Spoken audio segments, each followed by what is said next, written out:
अस्सलाम वालेकुम स्टूडेंट्स। जैसे कि हमने बात की थी सेल की, सेल के फंक्शन स्ट्रक्चर्स जितने भी थी, तो हम स्ट्रक्चर्स के जितने भी कंपोनेंट्स हैं उसके बारे में बारी बारी बात कर रहे थे। तो हमारा जो टाइम पीरियड होता है वो टाइम हमारा एंड हो गया, तो दूसरी वीडियो में हम आपको वेलकम करते हैं। तो यहाँ से हम शुरू करते हैं। हमने पहले ही बात यहाँ पे ख़त्म की थी कि फंक्शंस ऑफ मेम्ब्रेन प्रोटीन्स। आपको तो थोड़ा सा जल्दी से रिव्यू दे देता हूँ, इसको पढ़ लेते हैं आप। Cell membrane protects the cytoplasm or is present in the cytoplasm. Cell membrane acts as a semi-permeable membrane which allows only some substance to pass through it and acts as a barrier of other substance. Nutrients are absorbed into cell membrane through the cell membrane. आगे आप पढ़ लीजिएगा video को stop करके। हम आगे बढ़ते हैं साइटोप्लाज्म की तरफ। Cytoplasm of the cell is a jelly-like material formed by 80% of water. 80% water से बना हुआ है. It contains a clear liquid portion called cytosol and various particles of different shapes and size. These particles are proteins, carbohydrates, lipids और electrolytes in nature होते हैं. Cytoplasm contains many organelles with distinct structure and function. काफ़ी सारे structure रखते हैं और function perform करते हैं. Cytoplasm is made up of two zones: ectoplasm, endoplasm. Ectoplasm, peripheral part of cytoplasm situated just beneath the cell membrane. Endoplasm, inner part of the cytoplasm interpose. आपने बात करी एक्टो मीन्स बाहर, endo means अंदर, अंदर वाली side और बाहर वाली साइड. ठीक है.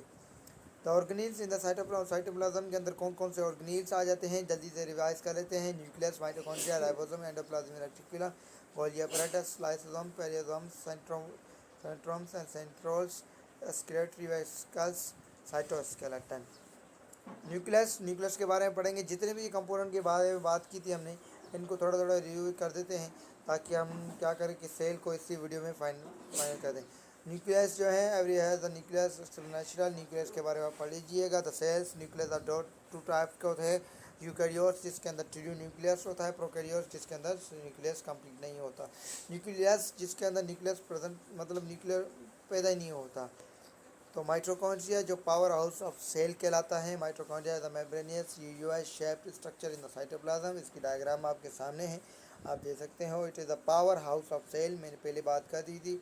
एटीपी सिंथेसिस वगैरह इसके अंदर होती है. एनर्जी जो होती है डिवाइड होती है तो बॉडी के पास जाती है. पूरा काम माइटोकॉन्ड्रिया का होता है.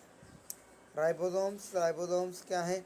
Tiny granules compose of RNA and proteins. ठीक है. छोटे से मतलब ग्रेन्यूल्स होते हैं आरएनए और प्रोटीन्स के बने हुए compost. Present in the outer surface of the nuclear involve in the rough endoplasmic. कहाँ मौजूद होते हैं? रफ एंडोप्लाज्मिक रेटिकुलम पे. मेक प्रोटीन्स एंड यूजर वगैरह enzymes required the metabolism. Endoplasmic reticulum की बात करें तो इंटरकनेक्टिंग होती है. Membranes canals in the cytoplasm होता है. टू टाइप्स होते हैं, स्मूथ और रफ. स्मूथ की बात करें तो सिंथेसिस लिपिड्स करता है, steroids, hormones and associate with the detoxification of the some drugs वगैरह. ठीक है. Rough endoplasmic reticulum studded with ribosomes and the site of the synthesis of some proteins. ये एमसीक्यूज़ है. आप कभी भी एमसीक्यूज़ आ जाता है कि भाई ये जो प्रोटीन साइंथेसिस कौन करता है, विच मतलब कौन करता है, तो आप लिखेंगे कि भाई एंडोप्लाज्मिक रेटिकुलम भी आ जाएगा. रफ एंडोप्लाज्मिक रेटिकुलम आया तो स्मूथ भी आएगा उसके साथ. तो अगर एंडोप्लाज्मिक रेटिकुलम आता है, ये नहीं आते ऑप्शन, तो आप एंडोप्लाज्मिक रेटिकुलम, क्योंकि ये दोनों टाइप है उसके, अगर रफ़ और स्मूथ अलग अलग आते हैं तो आप रफ़ लगाएंगे. ठीक है. गोल्गी अपैरेटस हैं, गोल्जी लाइक स्ट्रक्चर हैं, ये भी मतलब सेल के अंदर ही होते हैं. एक्सक्रीटरी ऑर्गन्स होते हैं. लाइसोसोम्स की बात करें तो type of excretory vesicles and membranous wall from the GA contain a variety of enzymes involve the breaking down fragments organelles वगैरह वगैरह. साइटोस्केलेटन वही भी सेल के अंदर होता है. सिमालेस फाइबर्स, माइक्रोफिलामेंट्स, माइक्रोट्यूब्यूल्स, दो टाइप्स है इसके. Consist of the extensive network of tiny protein fibres. ठीक है. सिमालेस फाइबर्स प्रोवाइड स्ट्रक्चर सपोर्ट करते हैं. करेक्ट शेप ऑफ सेल होते हैं. ये क्या है? Microtubule organise with the cells chromosome during cell division. Cell extension इसका बहुत बड़ा सेंट्रोम्स और सेल एक्सटेंशन. और ये जो भी हैं आप रीड कर लीजिएगा, इतना मुश्किल नहीं है. सेल साइकिल क्या है? माइटोसिस, फेस वन, इंटरफेस, ये पूरे डिटेल में हम आगे आपको रिव्यू देंगे. अभी सिर्फ शॉर्टकट में समझा रहे कि ये चीज़ें होती हैं। Passive transport, active transport. Passive में diffusion, facilitated diffusion, osmosis. Osmosis खुद एक बहुत बड़ा प्रोसेस है, उसके लिए भी अलग से पढ़ना पड़ेगा आपको। एक्टिव ट्रांसपोर्ट है bulk transport, sodium potassium pump, ये वगैरह पैसिव ट्रांसपोर्ट डिफ्यूजन जितनी भी है।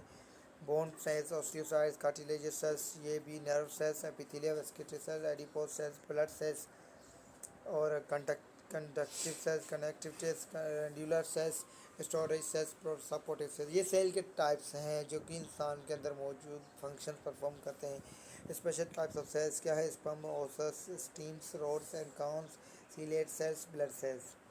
थैंक यू वेरी मच, आपने हमारे इस चैनल को देखा। इस चैनल को सब्सक्राइब कीजिएगा, लाइक कीजिएगा और मिलते हैं अगले वीडियो में।